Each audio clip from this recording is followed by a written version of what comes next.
Hello guys, यह episode 15 खूबसूरत मोहब्बत का। तो चलिए शुरू करते हैं। अंश निशा से कहता है कि अरे अरे निशा जी, उसने कहा ना आपसे कि नीचे भी रूम है, आप नीचे जाकर फ्रेश हो जाइए। और वो लड़का, आप लड़की, इतना तो अंदर दिखता है ना आपको।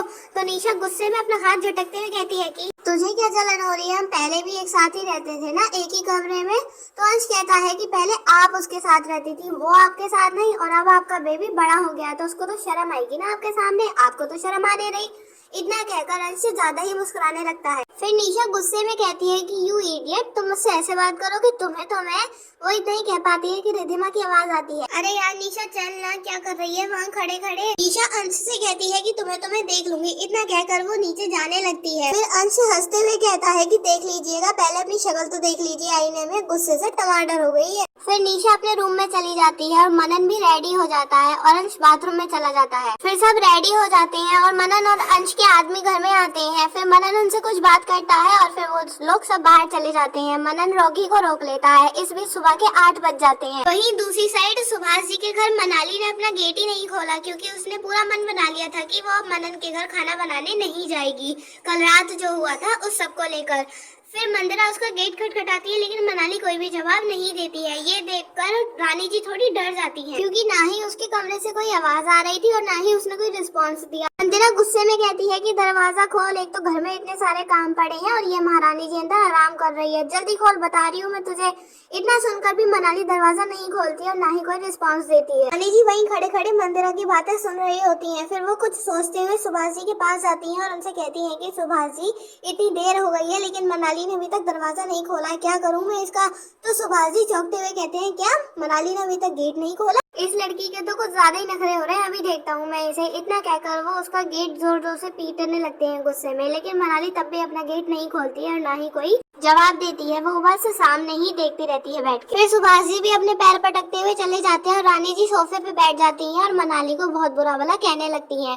उधर मदन के घर सब लोग हॉल में आ जाते हैं और अपनी अपनी बातें करने लगते हैं। अंश और मनन सबकी बातें चुपचाप सुन रहे होते हैं। मनन दरवाजे की साइड देख रहा होता है बार बार। ये देखकर रिधिमा बोलती है कि मनन, बार बार गेट की साइड क्यों देख रहे हो, किसी का इंतजार कर रहे हो क्या, कोई आने वाला है? मनन कहता है कि अरे कुछ नहीं, ऐसे ही देख रहा हूँ। फिर रिधिमा चिढ़कर बोलती है कि तू हमसे बात ही नहीं कर रहा है, जब से हम आए हैं तू हमारे आने से खुश नहीं है क्या? तो मनन रिधिमा को डांटते हुए कहता है कि अरे पागल है क्या, मैं तो बहुत खुश हूँ तुम लोगों के आने से। तो अमर कहता है कि अच्छा तो ये बता, तू चुपचाप क्यों बैठा है, हमसे बात क्यों नहीं कर रहा है और बार बार गेट की साइड क्यों देख रहा है, तेरी बारात आने वाली है क्या? तो निशा मनन से कहती है, हाँ मनन, मैं जब से आई हूँ तुमने मुझसे बात ही नहीं की और ना ही ये पूछा कि मैं कैसी हूँ, इतने दिनों बाद मिले हैं हम। मनन ने कोई जवाब नहीं दिया और वो अपना सिर झुकाकर ही बैठा रहा। फिर अंश निशा से कहता है कि अरे निशा जी, आप थोड़ी ना किसी की याद में अपना खाना पीना छोड़ देंगी और आपके हालचाल तो बढ़िया ही होंगे। निशा को ये सुनकर बहुत गुस्सा आ जाता है और अंश केवल मुस्कुराता ही रहता है। फिर हनी कहता है कि अबे यार, तुम दोनों को कोई दया वया है नहीं है, हम इतनी दूर से आए हैं, हमें इतनी भूख लग रही है, कुछ नाश्ता वास्ता दो। फिर अंश मनन से कहता है कि मन, परी जी अभी तक नहीं आई है और मुझे भी बहुत भूख लग रही है। तो मनन बाहर की साइड देखते हुए कहता है कि हाँ, मैं भी उसी का इंतजार कर रहा हूँ।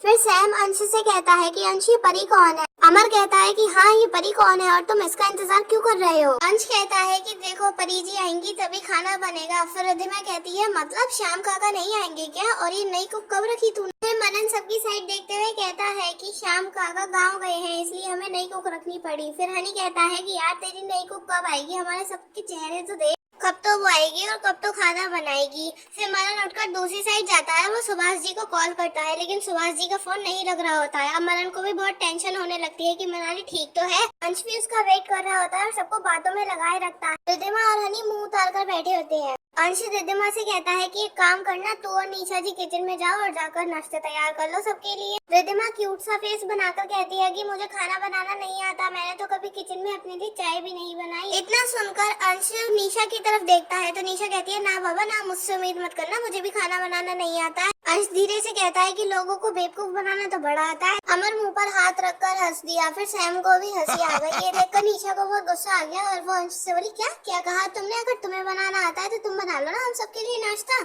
और एक बात बताओ, ये कैसी कुक रखी है तुम लोगों ने? उसको तुम्हारी परवाह ही नहीं है। निशा आगे कुछ बोल पाती तभी उसे मनन चुप कराते हुए कहता है, निशा अगर खाना बनाना नहीं आता तो चुप रहो। निशा कहती है, क्यों, क्या गलत कहा मैंने? मनन तुम्हें पता नहीं है, ये मिडिल क्लास लोग बहुत ही चीप होते हैं, पैसे ऐड कर अपना काम छोड़ देते हैं। तो अमर कहता है कि निशा तुम्हें इतनी नफरत है क्या मिडिल क्लास लोगों से? निशा कहती है, नफरत तो नहीं है मुझे, लेकिन वो लोग मुझे अच्छे नहीं लगते हैं। तो अमर कहता है, मतलब मैं भी तुम्हें अच्छा नहीं लगता हूँ? तो निशा कहती है, मैंने ऐसा तो नहीं कहा।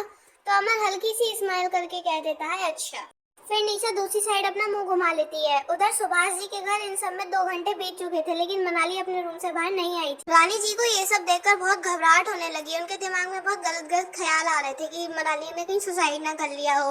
वो टेंशन में सुभाष जी के पास जाती है और कहती है कि सुभाष जी, मुझे तो डर लग रहा है, इस लड़की ने अभी तक दरवाजा नहीं खोला है और ना ही कोई जवाब दे रही है, कहीं इसने कुछ कर न लिया हो। इतना सुनकर सुभाष जी भी कहते हैं कि हाँ रानी जी, मुझे भी अब डर लग रहा है, कहीं इसने कुछ कर न लिया हो। अगर इसने कुछ कर लिया होगा तो हम पक्का फंसेंगे और 10 बज रहे हैं, साहब भी वहाँ इंतजार कर रहे होंगे। इस लड़की ने तो हमारी जिंदगी खराब कर दी है। पता नहीं वो कौन सी घड़ी थी जब ये हमारे घर में आई थी, परेशान करके रख दिया है इसने। इतना सुनकर रानी जी भी गुस्से में कहती है, मैं तो कहती हूँ काश 2 साल पहले ही इसके माँ बाप के साथ इसका भी काम तमाम हो गया होता। तलवार बन के लटकी हुई है हमारे सिर पे। सुभाष जी रानी जी की तरफ देख के कहते हैं, आप जाइए पहले और उसे बाहर निकालने की कोशिश कीजिए, साहब हमारी जान ले लेंगे अगर उन्हें इसके बारे में पता चला तो। गाइस, इसी के साथ एपिसोड 15 खत्म होता है। आपको कैसा लगा हमें कमेंट करके जरूर बताइएगा। लाइक और शेयर करना मत भूलिएगा और अगर आप चैनल पे नए हैं तो सब्सक्राइब जरूर कीजिएगा।